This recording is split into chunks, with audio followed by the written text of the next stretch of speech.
നമസ്കാരം. ഇനി നമുക്ക് താപീയ വിഘടനം അതായത് തെർമൽ ക്രാക്കിംഗ്, ഇത് കൂടാതെ ജ്വലനം അതായത് കമ്പഷൻ, ഈ രണ്ട് റിയാക്ഷൻസ് കൂടി നോക്കാനുണ്ട്. ഓക്കെ, താപീയ വിഘടനം തെർമൽ ക്രാക്കിംഗ് എന്താണെന്ന് നമുക്ക് നോക്കാം. താപം അതായത് തെർമൽ എന്നൊക്കെ പറഞ്ഞാൽ എന്താണ്? ചൂട്, അതുമായിട്ടൊക്കെ ബന്ധപ്പെട്ട കാര്യമാണ് അല്ലേ? അതായത് ഒരു വസ്തുവിനെ ചൂടാക്കുമ്പോൾ ഉള്ള ഒരു കാര്യം പറയുന്നതാണ്. വിഘടനം അതായത് ക്രാക്കിംഗ് എന്ന് വെച്ചാലോ കഷണങ്ങളാക്കുക, പാർട്സ് ആക്കുക എന്നൊരു അർത്ഥമാണല്ലോ. അപ്പൊ അങ്ങനെയാണെങ്കിൽ എന്താണെന്ന് നോക്കാം നമുക്ക് താപീയ വിഘടനം എന്ന് വെച്ചാൽ. വായുവിന്റെ അസാന്നിധ്യത്തിൽ പ്രൊപ്പെയിൻ ചൂടാക്കുമ്പോൾ, ഇവിടെ ഒരു എക്സാമ്പിൾ കൊടുത്തതാണ്, ചൂടാക്കുമ്പോൾ നടക്കുന്ന പ്രവർത്തനത്തിന് സമവാക്യം പരിശോധിക്കാൻ പറഞ്ഞിട്ടുണ്ട്. The chemical equation involved in the heating of propane in the absence of air. ഇതാണ് ഇവിടെ പ്രത്യേകം ശ്രദ്ധിക്കാനുള്ളത്. എന്താണ്? In the absence of air, വായുവിന്റെ അസാന്നിധ്യത്തിലുള്ള ഒരു ഇക്വേഷനാണ് ഇവിടെ കൊടുത്തിട്ടുള്ളത്. എന്താണ് ഇവിടെ സംഭവിക്കുന്നത്? CH3CH2CH3, ഇത് പ്രൊപ്പെയിന്റെ ഇക്വേഷൻ, ഒരു ഫോർമുലയാണ്, കണ്ടൻസ്ഡ് ഫോർമുലയാണെന്ന് നമുക്കറിയാം അല്ലേ? ഇത് താപമേൽക്കുമ്പോൾ അതായത് ചൂടേൽക്കുമ്പോൾ എന്ത് സംഭവിക്കുന്നു? രണ്ട് പീസസ് ആയിട്ട് മാറി. ഒന്നെന്താണ്? CH4 അതായത് മീഥെയിൻ, പിന്നെ എന്തായി മാറി? അതുകൂടാതെ മീഥെയിനും അതിൻ്റെ ഒന്നിച്ച് ഈഥീനും കൂടി ഉണ്ടായി. അതായത് എന്താണ്? പ്രൊപ്പെയിൻ ഇവിടെ ചൂടാക്കുമ്പോൾ രണ്ട് കഷ്ണങ്ങളായിട്ട് മാറി. ഒന്ന് മീഥെയിനും ഒന്ന് ഈഥീനും. ഇവിടെ ഡബിൾ ബോണ്ട് ആയതുകൊണ്ട് ഈഥീൻ എന്ന് നമ്മൾ ഇതിനെ പറയുന്നത് നമുക്കറിയാം അല്ലെ? ഒരു എക്സാമ്പിൾ ആണ് ഇവിടെ കൊടുത്തിട്ടുള്ളത്. പ്രവർത്തന ഫലമായി ഉണ്ടാകുന്ന സംയുക്തങ്ങൾ ഏതെല്ലാം? Methane and ethene. What are the products formed? Methane and ethene. ഇതിൽ അപൂരിത സംയുക്തം ഏത്? Which is the unsaturated compound formed. നമുക്കറിയാം അപൂരിത സംയുക്തം അല്ലെങ്കിൽ അൺസാച്ചുറേറ്റഡ് കോമ്പൗണ്ട് എന്ന് വെച്ചാൽ അതിൽ ഡബിൾ ബോണ്ടോ ട്രിപ്പിൾ ബോണ്ടോ ഒക്കെ ഇങ്ങനെ കാണും അല്ലേ? അപ്പൊ ഇവിടെ ഈഥീനാണ് അൺസാച്ചുറേറ്റഡ് കോമ്പൗണ്ട് എന്ന് നമുക്കറിയാം. ഓക്കെ, ഇവിടെ ജസ്റ്റ് ഒരു എക്സാമ്പിൾ പറഞ്ഞതാണ് ആദ്യം. ഇനി നമുക്ക് ഇത് വെച്ച് നമുക്ക് എന്താണെന്ന് ഇവിടെ കൊടുത്തിട്ടുണ്ട്. എന്താണ് താപീയ വിഘടനം അതായത് തെർമൽ ക്രാക്കിംഗ് എന്ന്? തന്മാത്രാ ഭാരം കൂടുതലുള്ള ചില ഹൈഡ്രോ കാർബണുകൾ കണ്ടോ? ഇതൊക്കെ കുറച്ച് തന്മാത്രാ ഭാരം കൂടിയ ഹൈഡ്രോ കാർബണുകളാണ്, നമ്മുടെ ഈ മീഥെയിനൊക്കെ ആയിട്ട് കമ്പയർ ചെയ്ത് നോക്കുമ്പോൾ അല്ലെ? അപ്പൊ ഇത്തരം ചില ഹൈഡ്രോ കാർബണുകൾ വായുവിന്റെ അസാന്നിധ്യത്തിൽ ചൂടാക്കുമ്പോൾ, ഇത് ശ്രദ്ധിക്കണം, വായുവിന്റെ അസാന്നിധ്യത്തിൽ ചൂടാക്കുമ്പോഴാണ്. കാരണം വായുവിന്റെ സാന്നിധ്യത്തിലാണ്, എയറിന്റെ സാന്നിധ്യത്തിലാണ് ചൂടാക്കുന്നതെങ്കിൽ അത് എയറിലുള്ള ഓക്സിജനുമായിട്ടൊക്കെ റിയാക്ട് ചെയ്യാനാണ് സാധ്യത അല്ലെ? അത് ഇവിടെ താഴെ നമുക്ക് പ്രത്യേകം പറയാനുണ്ട്. ജ്വലനത്തിൽ നമ്മൾ ആ കാര്യമാണ് ഡിസ്കസ് ചെയ്യുന്നത്. ഓക്കെ, ഇവിടെ പറഞ്ഞിട്ടുള്ള എന്താണ്? വായുവിന്റെ അസാന്നിധ്യത്തിൽ ചൂടാക്കുമ്പോൾ അവ വിഘടിച്ച് തന്മാത്രാ ഭാരം കുറഞ്ഞ ഹൈഡ്രോ കാർബണുകളായിട്ട് മാറുന്നു. നമുക്കിവിടെ ഈ ഒരു ഇക്വേഷൻ നിന്ന് തന്നെ നമുക്ക് കാണാൻ കഴിഞ്ഞു. ഇവിടെ തന്മാത്രാ ഭാരം കുറഞ്ഞ ഹൈഡ്രോ കാർബണുകളായിട്ട് മാറുകയാണ് ചെയ്യുന്നത്. ഈ പ്രവർത്തനത്തെ താപീയ വിഘടനം എന്ന് പറയുന്നു. When heated in the absence of air, thermal ക്രാക്കിങ്ങിനെയാണ് പറയുന്നത്. In the absence of air when heated എന്ത് സംഭവിക്കുന്നു? Some hydrocarbons with high molecular weight, high molecular weight ഉള്ള ചില ഹൈഡ്രോ കാർബൺസ് ഡീകമ്പോസ് ചെയ്യുന്നു അല്ലെ? Into hydrocarbons with lower molecular weight, lower molecular weight ഉള്ള ഹൈഡ്രോ കാർബണുകളായിട്ട് അവ കഷ്ണങ്ങളായിട്ട് മാറുന്നു. This process is called thermal cracking. Okay, കാര്യം മനസ്സിലായല്ലോ നിങ്ങൾക്ക്? നമുക്ക് കുറച്ചൊരു എക്സാമ്പിൾസ് കൂടി നോക്കാം. ഇവിടെ ഒരു എക്സാമ്പിൾ കൊടുത്തിട്ടുണ്ട്. എന്താണ് ഇവിടെ നമുക്ക് കൊടുത്തിട്ടുള്ള? ഏതാണ്? റിയാക്ടൻ സൈഡിൽ ഇതാണ് കൊടുത്തിട്ടുള്ളത്. Sorry,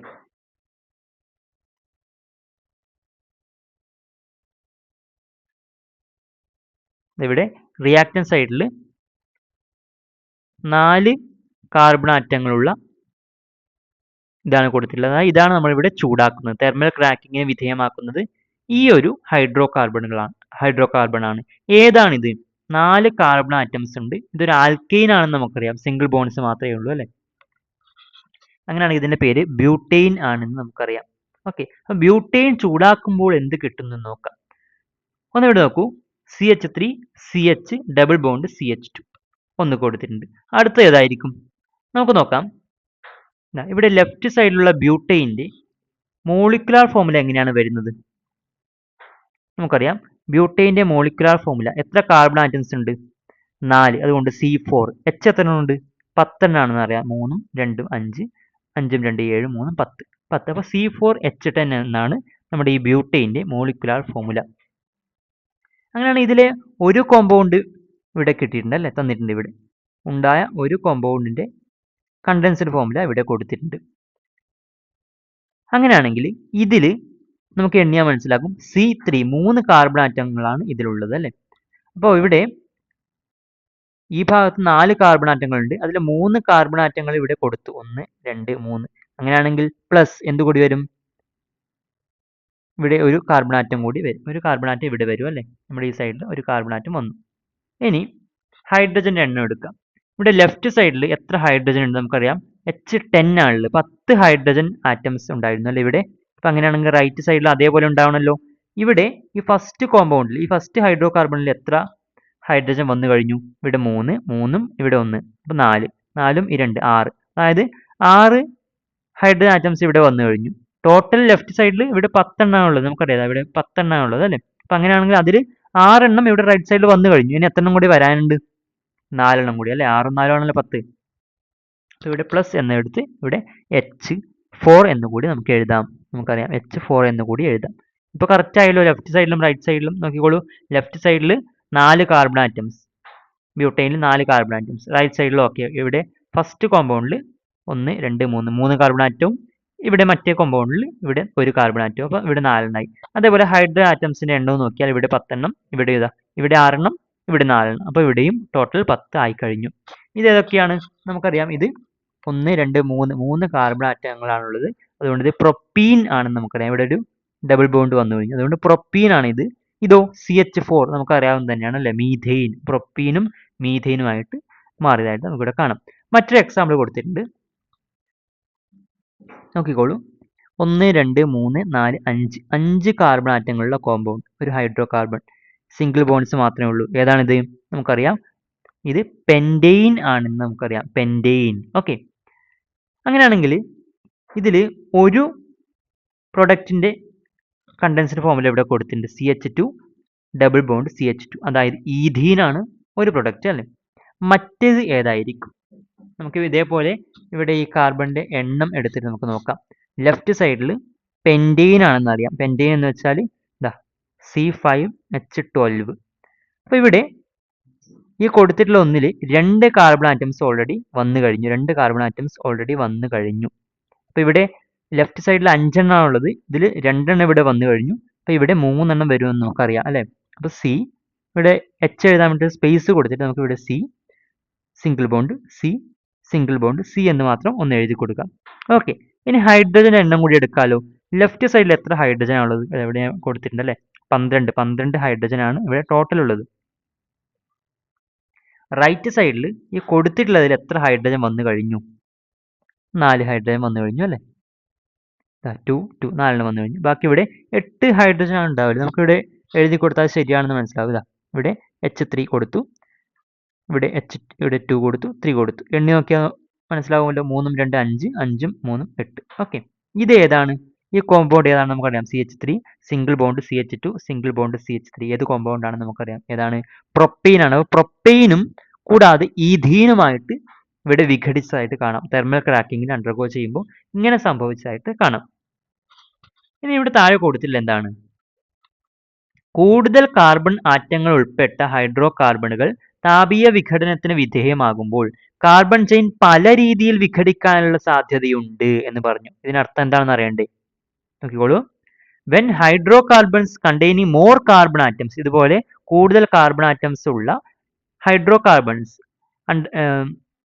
contain more carbon atoms are subjected to thermal cracking. അതായത് ഇതുപോലുള്ള കൂടുതൽ കാർബൺ ആറ്റംസ് ഉള്ള ഹൈഡ്രോ കാർബൺസ് തെർമൽ ക്രാക്കിങ്ങിന് വിധേയമാകുമ്പോൾ the carbon chain is likely to break up in several ways. വിവിധ തരത്തിൽ ഈ കാർബൺ ചെയിൻ വിഘടിക്കാം എന്നാണ് പറഞ്ഞിട്ടുള്ളത്. നമുക്ക് മറ്റൊരു മാർഗം കൂടി നോക്കാം. ഇവിടെ ഈ എക്സാമ്പിൾ നമ്മൾ ഇപ്പോൾ കുറച്ച് നേരത്തെ പറഞ്ഞൊരു എക്സാമ്പിൾ ഏതാണ്? പെൻറ്റെയിൻ്റെ എക്സാമ്പിളിൽ നമുക്ക് നോക്കാം. മറ്റൊരു മാർഗം ഏതാണെന്ന് നോക്കാം. പ്രൊഡക്ട്സ് ആയിട്ട് ലഭിച്ചത് ഈ ഒരു രീതിയിലാണ് കൊടുത്തിട്ടുള്ളത്. ഇത് തെർമൽ ക്രാക്കിങ്ങിന് അണ്ടർഗോ ചെയ്തപ്പോൾ ആരോ മാർക്കാണ് ഉദ്ദേശിച്ചത്. തെർമൽ ക്രാക്കിങ്ങിന് അണ്ടർഗോ ചെയ്തപ്പോൾ CH4 plus CH2 double bond CH single bond CH2 single bond CH3. അതായത് മീഥെയിൻ ഇവിടെ ലഭിച്ചു അല്ലെ, നമ്മൾ നേരത്തെ ഒക്കെ കൊടുത്തത് അതേപോലെയാണ് ഇവിടെ കാണിച്ചിട്ടുള്ളത്. അങ്ങനെയാണെങ്കിൽ നമുക്ക് ജസ്റ്റ് കാർബൺ ആറ്റംസിന്റെ എണ്ണം നോക്കാമല്ലോ. ഇവിടെ മീഥൈനിൽ ഒരു കാർബൺ ആറ്റം 1, ഇവിടെ 1, ഇവിടെയോ 1, 2, 3, 4 ഇവിടെ ലഭിച്ചു. അപ്പോൾ ടോട്ടൽ റൈറ്റ് സൈഡിൽ എത്ര കാർബൺ ആറ്റംസ് ആയി? ഈ 1ഉം ഈ 4ഉം ടോട്ടൽ 5 ആയി അല്ലേ. ലെഫ്റ്റ് സൈഡിലോ ലെഫ്റ്റ് സൈഡിൽ 5 തന്നെയാണ് അല്ലെ, 5 തന്നെയാണ്. അപ്പോൾ കാർബൺ ആറ്റംസിന്റെ എണ്ണം ഓക്കെ. ഇനി റൈറ്റ് സൈഡിൽ ഹൈഡ്രജൻ 12 എണ്ണമാണ്. ഇവിടെ സെയിം തന്നെയാണ് നോക്കാം. ഇവിടെ 4 ഹൈഡ്രജൻ ഉണ്ട് അല്ലേ. കൂടാതെ ഇവിടെയോ 2, 2, 1, 3, 3, 2, 5, 5, 3, 8. അതായത് ഇതിൽ 8 എണ്ണവും ഇവിടെ 4 എണ്ണവും, 8, 4, 12. അപ്പോൾ ഹൈഡ്രജന്റെ എണ്ണവും സെയിം ആയി. അതായത് പ്രൊഡക്ട്സ് ഇങ്ങനെയും ലഭിക്കാം, ഇങ്ങനെ വിവിധങ്ങളായ രീതിയിൽ ലഭിക്കാം. ഇത് ഏത് രീതിയിലാണ്, ഇങ്ങനെയാണോ ലഭിക്കുന്നത്, അതല്ലെങ്കിൽ ഈ രണ്ടാമത് കൊടുത്ത പോലെയാണോ, അല്ലെങ്കിൽ മറ്റേതെങ്കിലും രീതിയിലാണോ എന്നൊക്കെ തീരുമാനിക്കപ്പെടുന്നത് താപനില, മർദ്ദം, പിന്നെ ഈ താപീയ വിഘടനത്തെ തെർമൽ ക്രാക്കിനെ അണ്ടർഗോ ചെയ്യുന്ന ആ ഒരു ഹൈഡ്രോ കാർബണിന്റെ ഒരു നാച്ചർ, അതിന്റെ സ്വഭാവം എന്നതിനൊക്കെ ആശ്രയിച്ചിട്ടായിരിക്കും. അതാണ് ഇവിടെ താഴെ കൊടുത്തിട്ടുള്ളത്.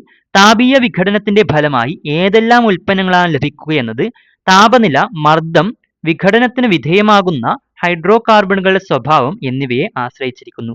The products obtained as A result of thermal cracking depend on the temperature, pressure and the nature of the hydro carbons undergo cracking. ഇനി ഇവിടെയൊക്കെ നമ്മൾ ശ്രദ്ധിച്ചാൽ മനസ്സിലാകും, ഈ പ്രൊഡക്ട്സ് സൈഡിൽ ലഭിക്കുന്നത് അതിലൊന്ന് സാച്ചുറേറ്റഡ്, അതായത് പൂരിത ഹൈഡ്രോ കാർബണാണ്, മറ്റൊന്ന് അപൂരിത ഹൈഡ്രോ കാർബണാണ്, അൺസാച്ചുറേറ്റഡ് ആണ് നമുക്ക് മനസ്സിലാക്കാം. ഉണ്ടോ, ഇവിടെയൊക്കെ അങ്ങനെ തന്നെയാണ് ലഭിച്ചിട്ടുള്ളത്. അതാണ് ഇവിടെ യെല്ലോ കളറിൽ ഹൈലൈറ്റ് ചെയ്തിട്ടുള്ളത്. എന്താണ്? പൂരിത ഹൈഡ്രോ കാർബണുകൾ താപീയ വിഘടനത്തിന് വിധേയമാകുമ്പോൾ ഉണ്ടാകുന്ന സംയുക്തങ്ങളിൽ പൂരിതവും അപൂരിതവുമായ ഹൈഡ്രോ കാർബണുകൾ കാണപ്പെടുന്നു. When saturated hydrocarbons undergo thermal cracking, the products include saturated and unsaturated hydrocarbons. ഇതിന്റെ അതായത് തെർമൽ ക്രാക്കിങ്ങിന്റെ ഒരു യൂസ്, താപീയ വിഘടനത്തിന്റെ ഒരു ഉപയോഗം എന്ന് വെച്ചാൽ, ചില പ്ലാസ്റ്റിക് മാലിന്യങ്ങളെ താപീയ വിഘടനം നടത്തി ലഘുവായ തന്മാത്രകളാക്കി മാറ്റാൻ കഴിയും. മലിനീകരണം നിയന്ത്രിക്കാൻ ഒരു പരിധിവരെ ഇത് നമുക്ക് ഉപയോഗിക്കാമല്ലോ അല്ലെ. അതാണ് ഇവിടെ കൊടുത്തിട്ടുള്ളത്. Certain plastic waste can be broken down into lighter molecules by thermal cracking. This helps to control pollution to some extent. അടുത്ത റിയാക്ഷൻ എന്ന് വെച്ചാൽ, വായുവിൽ കത്തുന്ന, അതായത് ഇത്ര നേരം നമ്മൾ വായുവിന്റെ അസാന്നിധ്യത്തിൽ, in the absence of air heat ചെയ്യുമ്പോഴുള്ള കാര്യമായിരുന്നു താപീയ വിഘടനത്തിൽ പറഞ്ഞത്. എന്നാൽ ഇവിടെ in the presence of air ആണ് പറയുന്നത്. ഓക്കെ, മീഥെയിൻ വായുവിൽ കത്തുന്ന പ്രവർത്തനത്തിന്റെ ഒരു സമവാക്യമാണ് താഴെ കൊടുത്തിട്ടുള്ളത്. The chemical equation of burning of methane in air is given. എയറിൽ കത്തുന്ന ആ ഒരു ഇക്വേഷൻ കൊടുത്തിട്ടുണ്ട്, നോക്കിക്കോളൂ. ഇവിടെ കണ്ടോ, ഓക്സിജനുമായിട്ട് റിയാക്ട് ചെയ്യുകയാണ്. CH4 plus 2O2 gives എന്തൊക്കെയാണ് products? CO2 plus 2H2O plus താപം, ഹീറ്റ്, ഇതൊക്കെ ലഭിക്കുന്നു. കൂടാതെ പ്രകാശവും ഇവിടെ ലഭിക്കും, ലൈറ്റും കൂടി ലഭിക്കും. അതായത് ഒരു ഇന്ധനം കത്തുന്ന ആലോചിച്ച് നോക്കൂ, അവിടെ താപം മാത്രമല്ല, അതിനൊന്നിച്ച് ലൈറ്റും കൂടി ഉണ്ടാവുമല്ലോ. ആ കത്തുന്ന നമുക്ക് കാണാൻ കഴിയുന്നുണ്ടല്ലോ, അതാണ് ഉദ്ദേശിച്ചത്. ഈ പ്രവർത്തനത്തിൽ ലഭിക്കുന്ന ഉൽപ്പന്നങ്ങൾ ഏതെല്ലാം? CO2 അതായത് കാർബൺ ഡൈ ഓക്സൈഡ്, പിന്നെ എന്താണ്? H2O അതായത് വാട്ടർ വേപ്പർ അല്ലേ, ആ ഒരു ജലബാഷ്പം, അതിനെയാണ് ഉദ്ദേശിക്കുന്നത്. ഇത് രണ്ടും ഉൽപ്പന്നങ്ങളാണ്. What are the products obtained in this process അല്ലേ. ഇതിനോടൊപ്പം താപവും പ്രകാശവും ലഭിക്കുന്നു. Heat and light are also produced along with this process. അടുത്ത് നോക്കാം, ബ്യൂട്ടെയിൻ വായുവിൽ കത്തുന്ന പ്രവർത്തനമാണ് കൊടുത്തിട്ടുള്ളത്. ബ്യൂട്ടെയിൻ എന്ന് വെച്ചാൽ അതിൽ 4 കാർബൺ ആറ്റങ്ങൾ ഉണ്ട് നമുക്കറിയാം. Butane, what are the products obtained when butane burns in air? നിങ്ങൾ മനസ്സിലാക്കേണ്ട ഒരു കാര്യം, വീടുകളിലൊക്കെ പാചകത്തിന് ഉപയോഗിക്കുന്ന LPGയിലെ പ്രധാന ഘടകം, അതിലെ മെയിൻ കോമ്പോണന്റ് എന്ന് പറയുന്നത് ബ്യൂട്ടെയിൻ ആണ്. അതായത് LPGയിൽ ബ്യൂട്ടെയിൻ ആണ് ഏറ്റവും കൂടുതലായിട്ട് അടങ്ങിയിട്ടുള്ളത്. ഇത് കൂടാതെ അതിൽ പ്രൊപ്പൈനും അടങ്ങിയിട്ടുണ്ട്. പിന്നെ കൂടാതെ ഈ LPG ഒക്കെ ലീക്കായാൽ അത് മനസ്സിലാക്കാൻ വേണ്ടിയിട്ട്, സേഫ്റ്റി റീസൺസിന് വേണ്ടിയിട്ട്, അതിന് കുറച്ച് മണം നൽകാൻ വേണ്ടിയിട്ട് പ്രത്യേകമായിട്ടുള്ള ചില സബ്സ്റ്റൻസസും അതിൽ കുറച്ച് ആഡ് ചെയ്തിട്ടുണ്ട്. ജസ്റ്റ് മനസ്സിലാക്കാൻ വേണ്ടി പറഞ്ഞു എന്നേ ഉള്ളൂ. അപ്പോൾ LPGയിലെ മെയിൻ ഘടകമായ ബ്യൂട്ടെയിൻ വായുവിൽ കത്തുന്ന പ്രവർത്തനമാണ് ഇവിടെ കൊടുത്തിട്ടുള്ളത്. ഇവിടെ 2C4H10 plus 13O2 gives 8CO2 plus 10H2O plus താപം, അതായത് ഹീറ്റ് എന്നൊരു ഇക്വേഷനാണ് കൊടുത്തിട്ടുള്ളത്. ഈ ജ്വലനത്തിന്റെ, അതായത് കമ്പഷന്റെ റിയാക്ഷൻ എഴുതുമ്പോൾ എങ്ങനെ കൃത്യമായിട്ട് ഇവിടെ മുൻപിൽ 2 ആണോ 13 ആണോ എന്നൊക്കെ മനസ്സിലാക്കുന്നത് എന്നൊക്കെ എഴുതാനുള്ള കാര്യം ഞാനിവിടെ പറയുന്നുണ്ട്. ഓക്കെ, പക്ഷെ നിങ്ങൾ തൽക്കാലം ജസ്റ്റ് മനസ്സിലാക്കുക, ഈ ഒരു ഇക്വേഷൻ മനസ്സിലാക്കുക. ഇവിടെയും എന്താണ് പ്രൊഡക്ട്സ് ആയിട്ട് കിട്ടിയിട്ടുള്ളത്? കാർബൺ ഡൈ ഓക്സൈഡും വാട്ടർ വേപ്പറും H2O തന്നെയാണ് അല്ലെ, നേരത്തെ കിട്ടിയതുപോലെ തന്നെയാണ്. എല്ലാ ഹൈഡ്രോ കാർബണുകളും കത്തുമ്പോൾ പ്രസ്തുത ഉൽപ്പന്നങ്ങൾ തന്നെയാണ് ലഭിക്കുന്നത്. On burning all hydro carbons give the same products അല്ലെ. എന്തൊക്കെയാണ് പ്രൊഡക്ട്സ്? CO2, H2O അല്ലെ. ഹൈഡ്രോ കാർബണുകൾ കത്തുമ്പോൾ ആ ഒരു ഡെഫിനിഷനാണ് ജ്വലനത്തിന്റെ, അതായത് കമ്പഷന്റെ ഡെഫിനിഷനാണ് കൊടുത്തിട്ടുള്ളത്. ഹൈഡ്രോ കാർബണുകൾ കത്തുമ്പോൾ വെൻ ഹൈഡ്രോ കാർബൺസ് ബേൺ, വായുവിലെ ഓക്സിജനുമായി പ്രവർത്തിച്ച് CO2, H2O എന്നിവയോടൊപ്പം താപവും പ്രകാശവും ഉണ്ടാകുന്നു. They combine with oxygen in air to form CO2, H2O along with heat and light അല്ലെ. This process is called combustion. ഇതാണ് ജ്വലനം എന്ന് പറയുന്നത്. കമ്പഷൻ റിയാക്ഷന്റെ അത് ഒരു ജനറൽ ഫോം ആണ് ഇവിടെ കൊടുത്തിട്ടുള്ളത്. അതായത് CXHY. നോക്കിക്കോളും, ഇതാ ഇവിടെ നമ്മൾ ബ്യൂട്ടൈൻ്റെ ഒരു കാര്യം പറഞ്ഞില്ലേ. ഓക്കെ, ബ്യൂട്ടൈൻ്റെ ഒരു കാര്യം പറഞ്ഞില്ലേ. അപ്പോൾ ഇവിടെ ഈ ഒരു എക്സാമ്പിൾ ഇവിടെ നമുക്ക് ബ്യൂട്ടൈൻ എക്സാമ്പിൾ ആയിട്ട് എടുക്കാം. C4H10.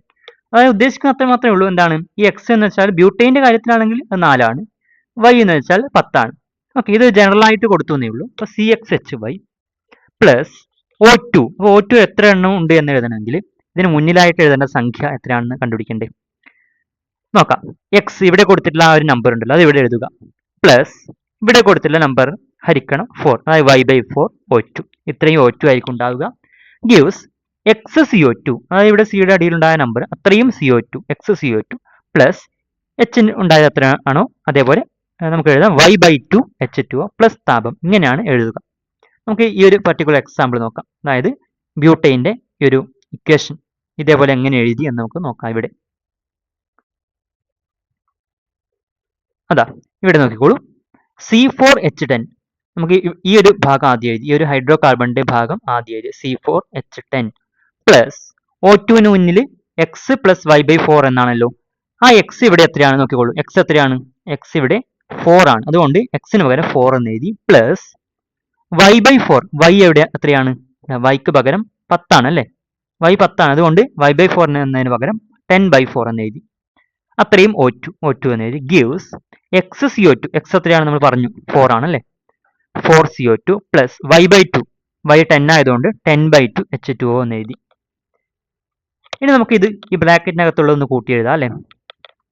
4 പ്ലസ് 10/4 എത്രയാണ്? ഇത് ഹരിച്ചാൽ നമുക്ക് കിട്ടും 2.5, 2.5 ആയിരിക്കും കിട്ടുന്നത് 10/4 ചെയ്താൽ. 10/4 എന്ന് വെച്ചാൽ 10ന്റെ പകുതി നമുക്കറിയാം 5 ആണ്, 4ന്റെ പകുതി 2 ആണ് അല്ലേ. അതായത് 5/2 ആണ്. 10/4 എന്ന് വെച്ചാൽ ദാറ്റ് ഈസ് ഈക്വൽ ടു 5/2 ആണെന്ന് നമുക്കറിയാം.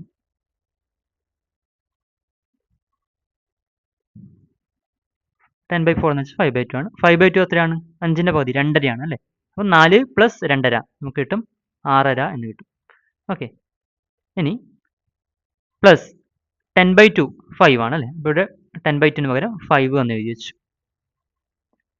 നെക്സ്റ്റ് ഈ 6.5 6.5 എന്നതിനെ നമുക്കൊരു പൂർണ്ണസംഖ്യ ആക്കാൻ വേണ്ടിയിട്ട് നമ്മൾ എന്ത് ചെയ്തു?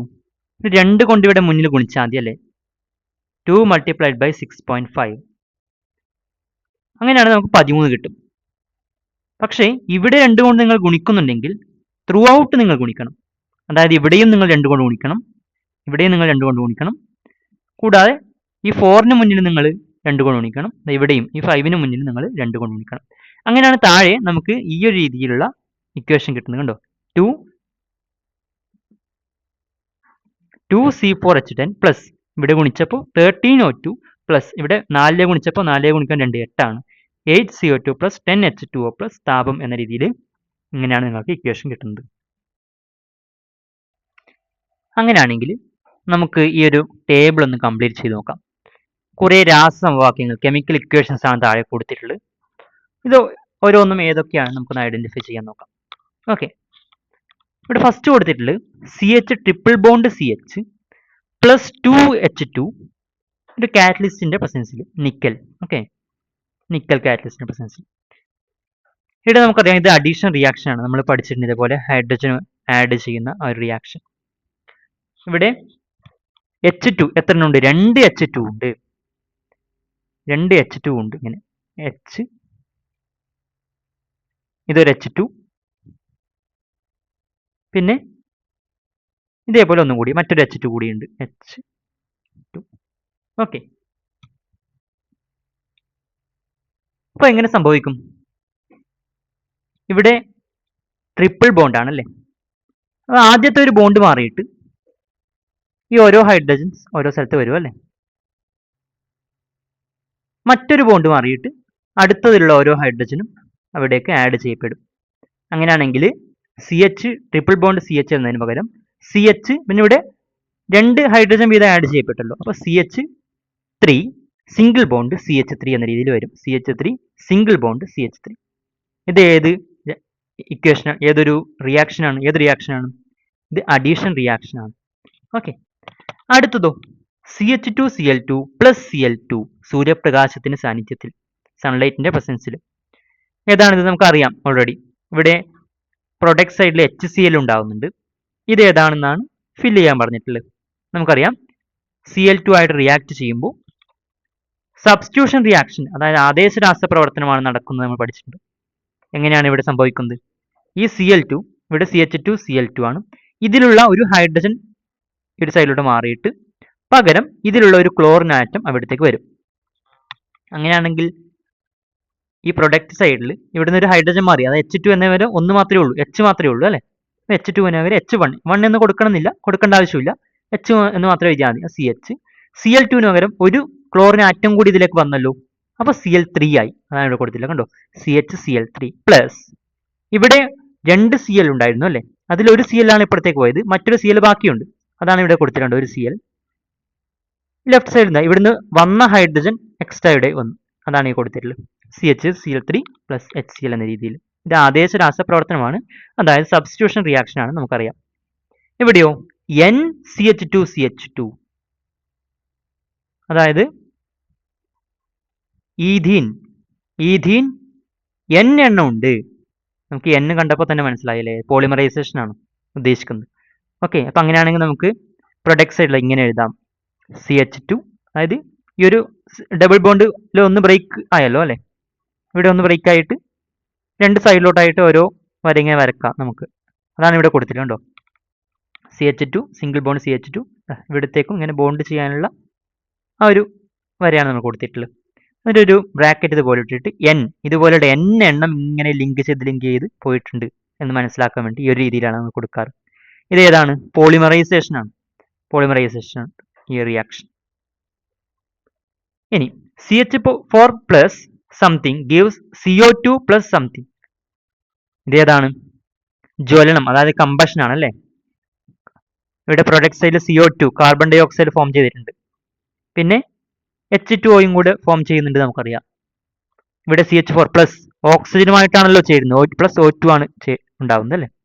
അങ്ങനെയാണെങ്കിൽ ഈ ഇക്വേഷൻ നമുക്ക് ഈ ഒരു രീതിയിൽ ഫില്ല് ചെയ്യാം. CH4 plus 2O2 gives CO2 plus 2H2O. ഇത് ഒന്നുകിൽ നിങ്ങൾക്ക് ഞാൻ കുറച്ച് നേരത്തെ പറഞ്ഞ ആ ഒരു ജനറൽ ഫോം ഉണ്ടല്ലോ, ആ റിയാക്ഷൻ, അത് വെച്ച് എഴുതാം. പക്ഷേ ഇവിടെ ഒന്നും എഴുതുന്നില്ല, പകരം നമുക്ക് എങ്ങനെ എഴുതാമെന്ന് നോക്കാം സിമ്പിളായിട്ട്. അതായത് കമ്പഷൻ, ജ്വലനമാണെന്ന് മനസ്സിലായി കഴിഞ്ഞു. ഇപ്പോൾ CH4 പ്ലസ് O2 ഉണ്ട്, O2 give CO2 plus H2O. നമുക്ക് ജസ്റ്റ് അത് എഴുതാം, നമ്പേഴ്സ് പിന്നീട് ഇട്ട് നോക്കാം. എങ്ങനെ ഇടുന്നു നോക്കാം. നിങ്ങൾ ആ വലിയ കോംപ്ലിക്കേറ്റഡ് ആയിട്ടുള്ള ഇക്വേഷനോട്ടൊന്നും പോകേണ്ട ആവശ്യമില്ല. ഇങ്ങനെ എഴുതിയിട്ട് നമ്മൾ ജസ്റ്റ് ലെഫ്റ്റ് സൈഡിലും റൈറ്റ് സൈഡിലും ആ ഒരു കാർബണിൻ്റെയും അതേപോലെ ഓക്സിജൻ്റെ ഒക്കെ എണ്ണം എടുത്താൽ മതിയാകും, ഹൈഡ്രജൻ്റെ ഒക്കെ. നോക്കിക്കോളൂ. CH4 plus O2 give CO2 plus H2O.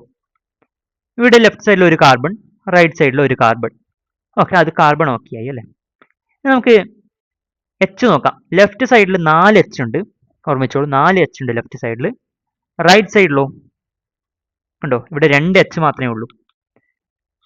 ഈ 2 എന്നതിനെ 4 ആക്കണമെങ്കിൽ നമ്മൾ ഈ 2നെ 2 കൊണ്ട് ഗുണിക്കുമ്പോഴാണ് 4 ആവുന്നത് അറിയാം. അതുകൊണ്ട് മുന്നിൽ നമ്മൾ 2 ഇട്ട് കൊടുക്കും, കണ്ടോ. അപ്പോൾ 2 ഗുണിക്കണം ഈ 2, 4. അതായത് ഇപ്പോൾ റൈറ്റ് സൈഡിൽ 4 ഹൈഡ്രജൻ ആയി, ലെഫ്റ്റ് സൈഡിൽ 4 ഹൈഡ്രജൻ ആയി. അത് ഓക്കെ. ഇനി ഓക്സിജന്റെ എണ്ണം കൂടി നോക്കണമല്ലോ. ലെഫ്റ്റ് സൈഡിൽ 2 ഓക്സിജൻ ആറ്റംസ്, അത് ചേരുമ്പോഴാണല്ലോ ഒരു ഓക്സിജൻ മോളിക്യൂൾ ആവുന്നത്, O2. ലെഫ്റ്റ് സൈഡിൽ 2 ഓക്സിജൻ ആറ്റംസ് ആണല്ലേ. റൈറ്റ് സൈഡിലോ ഇതാ CO2 2 എണ്ണം വന്നു, H2O ഒരു H2Oയിൽ ഒരെണ്ണം, അങ്ങനെയുള്ള രണ്ടെണ്ണം ഉണ്ടല്ലോ. അപ്പോൾ ഇവിടെ ടോട്ടൽ 2 ഓക്സിജൻ വന്നു ഇവിടെ അല്ലേ. ഇവിടെ 2 ഓക്സിജൻ, ഇവിടെയും ടോട്ടൽ 2 ഓക്സിജൻ. അപ്പോൾ ഇവിടെ 4 ഓക്സിജൻ വന്നില്ലേ റൈറ്റ് സൈഡിൽ ടോട്ടൽ ആയിട്ട്. പക്ഷെ ലെഫ്റ്റ് സൈഡിൽ 2 എണ്ണം മാത്രമേ ഉള്ളൂ. അതായത് ഇതിനെ 4 ആക്കണമെങ്കിൽ മുന്നിൽ നമ്മൾ ഒരു 2 ഇട്ട് കൊടുത്താൽ മതി. 2 ഗുണിക്കണം 2 4. ഇപ്പോൾ എല്ലാം സെയിം, ഇപ്പോൾ എല്ലാം കറക്റ്റ് ആയില്ലേ. കാർബണിന്റെ എണ്ണവും ലെഫ്റ്റ് സൈഡിലും റൈറ്റ് സൈഡിലും ഹൈഡ്രജന്റെ എണ്ണവും ഓക്സിജന്റെ എണ്ണവും എല്ലാം കറക്റ്റ് ആയി. അപ്പോൾ ഇത്രയേ ഉള്ളൂ ജ്വലനത്തിന്റെ ഇക്വേഷൻ. ഈ ഒരു രീതിയിലാണ് നമ്മൾ ബാലൻസ് ചെയ്തിട്ട് എഴുതുന്നത്. അതാണ് കൊടുത്തിട്ടുള്ളത്. CH4 + 2O2 gives CO2 + 2H2O plus താപം എന്ന് കൂടി എഴുതാം അല്ലേ. ജ്വലനമാണ്, അതായത് കമ്പഷൻ റിയാക്ഷൻ ആണ്. അടുത്തതോ CH2 double bond CH2 + H2 ആയിട്ട് റിയാക്ട് ചെയ്തിട്ടില്ല അല്ലേ. ഇതെന്താണ്? ഈ ഡബിൾ ബോണ്ടിൽ ഒരു ബോണ്ട് ബ്രേക്ക് ചെയ്തിട്ട് പകരം ഈ ഹൈഡ്രജൻ ആറ്റംസ് ഇതിലേക്ക് ആഡ് ചെയ്യപ്പെടും രണ്ട് സൈഡിലോട്ട് എന്ന് നമുക്കറിയാം. അതുകൊണ്ട് CH3 എന്ന രീതിയിൽ വരും. ഇത് അഡീഷൻ റിയാക്ഷൻ ആണ്. ഓക്കെ, ചില പ്രധാന ഓർഗാനിക് സംയുക്തങ്ങൾ, സം ഇമ്പോർട്ടൻറ്റ് ഓർഗാനിക് കോമ്പൗണ്ട്സ്, അത് നമുക്ക് നെക്സ്റ്റ് ക്ലാസ്സിൽ നോക്കാം. Thank you.